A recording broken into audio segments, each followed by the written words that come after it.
Conférence des organisations de la société civile du bassin du Congo, du dialogue à l'action, construire un front régional uni pour le climat, les forêts et les peuples du bassin du Congo. Kinshasa, République démocratique du Congo, 31 octobre 2025. Déclaration de Kinshasa. Nous, représentants des organisations de la société civile, des peuples autochtones et des communautés locales, des autorités traditionnelles, des leaders communautaires et des institutions publiques des pays du bassin du Congo, réunis à Kinshasa pour la deuxième édition de la conférence du bassin régional des OSC, affirmons notre engagement commun à défendre les droits des communautés, à protéger les forêts et à promouvoir une gouvernance climatique juste, inclusive et transparente.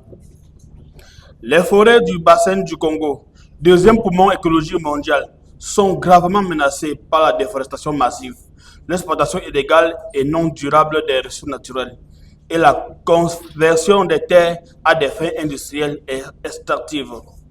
Les contextes nationaux et régionaux restent marqués par des inégalités d'accès à l'information, à la participation au processus décisionnel, au partage juste et équitable des bénéfices issus de l'exploitation des ressources naturelles et au financement climatique. Le modèle d'exploitation des ressources naturelles persiste sous des formes modernes, avec des investissements qui privilégient l'extraction rapide au détriment du développement local, entraînant pollution, perte de biodiversité et paupérisation des communautés. Les peuples autochtones et les communautés locales continuent de subir des violations de leurs droits, une marginalisation dans le processus de décision et un accès limité au financement climatique et aux mécanismes de gouvernance. Les recommandations issues de la conférence de Yaoundé en 2024 ont permis des avancées importantes, mais des défis majeurs persistent en matière de financement, de coordination régionale et de reconnaissance, de protection et de respect des droits des communautés locales et des peuples autochtones. Les mécanismes de financement climatique tels que le TFF et le CAFI offrent des opportunités mais demeurent insuffisamment accessibles et adaptés aux réalités des OSC et des PA et des CL du bassin du Congo. Les efforts de coordination régionale entre les OSC sont encore fragmentés, ce qui limite l'impact et la capacité d'influence sur les politiques publiques et les négociations internationales. Nous nous engageons à renforcer la mobilisation régionale pour faire entendre la voix des OSC et des peuples autochtones et communautés locales et des autorités traditionnelles dans les espaces de décision nationaux, régionaux et internationaux, notamment en vue de la COP30. Poursuivre une veille active et rigoureuse afin de surveiller, documenter et dénoncer sans relâche tout projet d'investissement ou toute décision susceptible de contribuer à la déforestation grave, la perte de la biodiversité ou de porter atteinte aux droits des communautés locales. Promouvoir des réformes juridiques audacieuses en faveur de la transparence et de la redevabilité, de la reconnaissance des droits des communautés locales et des peuples autochtones et de leur participation effective et significative dans la gestion des ressources naturelles. Vulgariser les cadres juridiques existants pour leur appropriation et utilisation par les communautés afin de mieux défendre leurs droits et leurs intérêts. Accroître la sensibilisation et le renforcement des capacités des OSC et des communautés sous les mécanismes de financement climatique en identifiant les leviers d'accès direct et les stratégies de plaidoyer adaptées au contexte du bassin du Congo. Partager les expériences réussies de mobilisation des fonds et d'accès direct au financement pour les PA et les CL, afin d'inspirer des modèles reproductibles et inclusifs. Investir dans des solutions durables telles que l'agroécologie, la transformation locale du bois pour une meilleure valeur ajoutée, les emplois verts et le programme de reforestation communautaire.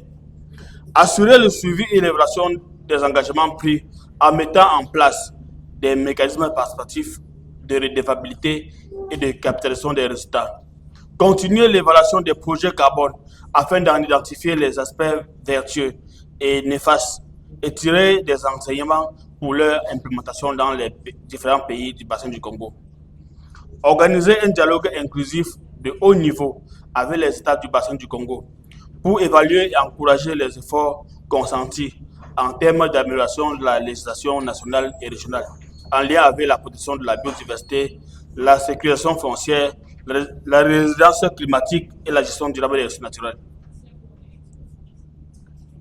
Nous appelons les gouvernements, les bailleurs de fonds, les partenaires techniques et financiers, ainsi que les institutions régionales et internationales, à mettre fin à la déforestation, à l'exploitation illégale et non durable des ressources naturelles, à la logique extractiviste héritée du modèle colonial de développement, pour promouvoir une gouvernance fondée sur la justice, la souveraineté des peuples et la durabilité.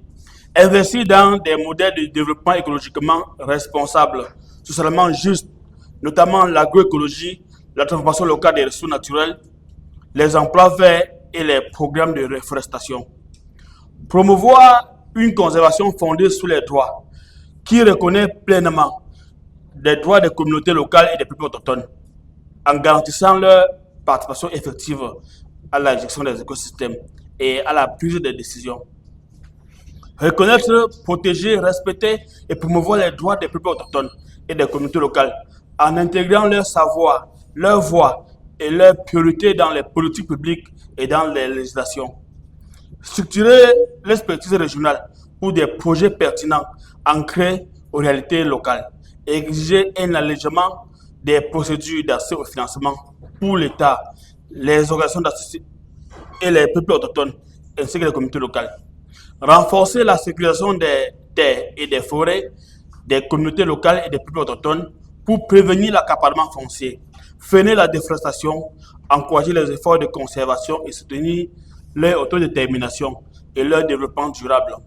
Veiller à l'application du consentement libre, informé et préalable, CLIP, avant et pendant la mise en œuvre des projets d'investissement ayant un impact direct et indirect sur les droits et ressources des peuples autochtones et des communautés locales.